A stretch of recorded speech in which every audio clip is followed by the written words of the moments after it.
មិនមែនជារឿងងាយស្រួលនោះទេក្នុងការធ្វើឲ្យសិស្សកាន់តែយល់ច្បាស់ទៅនឹងប្រធានបទណាមួយដោយគ្រាន់តែឲ្យពួកគេទទួលបាននូវខ្លឹមសារតែមួយមុខនេះដើម្បីជួយដល់ពួកគេឲ្យយល់កាន់តែច្បាស់អំពីអ្វីដែលគ្រូបានបង្រៀនការបង្ហាញពីសកម្មភាពនានាឬលេងល្បែងអប់រំមួយចំនួនដែលតាក់ទងទៅនឹងប្រធានបទដែលនឹងត្រូវបង្រៀនគឺពិតជាមានសារៈសំខាន់នេះ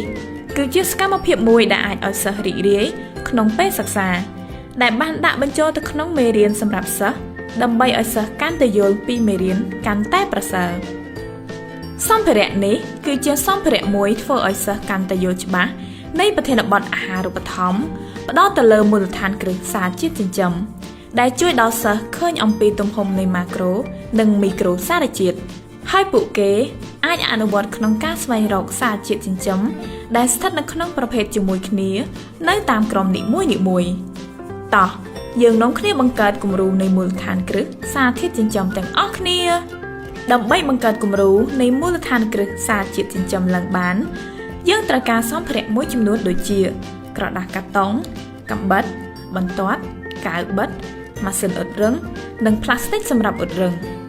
ដំបូងត្រូវកាត់ក្រដាសកាតុងដើម្បីបត់ចេញជាស្រោមសំបុត្រដែលមានទំហំខុសៗគ្នាចំនួន5ស្រោមសំបុត្រទី1មានទំហំធំជាងគេហើយមានបិទរូបរថយន្តស្រោមសំបុត្រទី2មានទំហំស្រោមសំបុត្រទី1ហើយមានសរសេរថាម៉ាក្រូសារជាតិនិងបិទរូបសាំងស្រោមសំបុត្រទី3មានទំហំស្រោមប៉ុនសំបុត្រទី2ហើយមានសរសេរថាមីក្រូសារជាតិនិងបិទរូបផ្នែកផ្សេងៗនៃរថយន្តស្រោមសំបុត្រទី4មានទំហំតូចជាងស្រោមសំបុត្រទី2និងទី3ហើយមានសរសេរថាជីវជាតិសំខាន់ៗវីតាមីនស្រោមសំបុត្រទី5មានទំហំស្រោមប៉ុនសំបុត្រទី4ហើយមានសរសេរថាសារជាតិរ៉ែបន្ទាប់មកកាត់រូបភាពនៃសារជាតិចិញ្ចឹមនីមួយៗជាបំណែកហើយយកវាទៅអ៊ុតរឹងរួចដាក់ចូលទៅក្នុងស្រោមសំបុត្រមុនពេលចាប់ផ្ដើមស្រោមសំបុត្រទាំងអស់ត្រូវនៅក្នុងស្រោមសំបុត្រទី1ដែលមានបិទរូបរថយន្តជាដំបូងចូលបង្ហាញនៅស្រោមសំបុត្រធំជាងគេហើយសួរទៅកាន់សិស្សថាតើរថយន្តអាចដំណើរការបានដោយសារអ្វីបន្ទាប់មកសូមដកស្រោមសំបុត្រទី2នៃម៉ាក្រូសារជាតិចេញមកក្រៅហើយពន្យល់ថាទាំងនេះគឺជាសាំងដែលរថយន្តត្រូវការដើម្បីដំណើរការនៅខាងក្នុងស្រោមសំបុត្រនៃម៉ាក្រូសារជាតិមានបណ្ណសារជាតិចិញ្ចឹមខុសៗគ្នាចំនួន3កាបូអ៊ីដ្រាតប្រូតេអ៊ីនលីពីតបន្តមកទៀតចូលពន្យល់ថារថយន្តត្រូវការនៅផ្នែកតូចៗផ្សេងទៀតដើម្បីដំណើរការទៅដោយរលូនបើសិនជាអវត្តមាននៅបំណែកតូចណាមួយនោះរថយន្តគឺមិនអាចដំណើរការបានដោយរលូនឡើយបង្ហាញស្រោមសំបុត្រទី